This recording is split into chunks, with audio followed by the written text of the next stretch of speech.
एक बड़े हरे भरे जंगल में एक शक्तिशाली शेर रहता था जिसका नाम ब्रावू था। वह खुद को जंगल का राजा मानता था और बहुत घमंडी था। सभी जानवर उससे बहुत डरते थे। एक दिन ब्रावू शिकार करने से ऊब गया।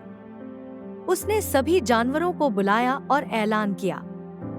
उसने कहा कि अब से हर दिन एक जानवर खुद उसके पास आएगा ताकि वह उसे खा सके। जानवर यह सुनकर बहुत डर गए। उनके पास कोई और रास्ता नहीं था, इसलिए वे मान गए। हर दिन एक जानवर अपनी जान देकर बाकी सबको बचाता था। जंगल में उदासी छा गई थी।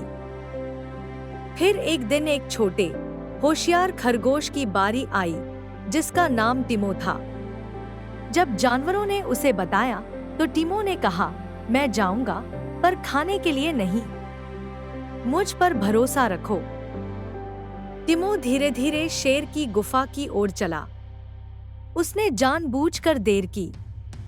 जब वह पहुंचा तो शेर गुस्से से दहाड़ रहा था। ब्रावू ने पूछा, तू इतनी देर से क्यों आया? टिमो ने झुककर कहा, महाराज, मैं तो समय पर निकला था, पर रास्ते में एक और शेर मिल गया। उसने कहा कि वही इस जंगल का असली राजा है और मुझे खाना चाहता था। यह सुनकर ब्रावू की आंखों में गुस्सा आ गया।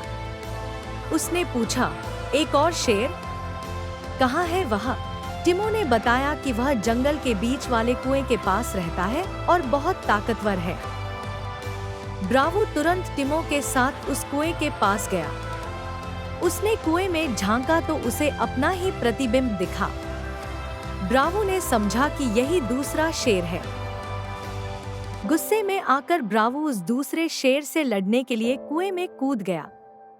वह नहीं जानता था कि वह उसकी अपनी परछाई थी। ब्रावू फिर कभी कुएं से बाहर नहीं आया।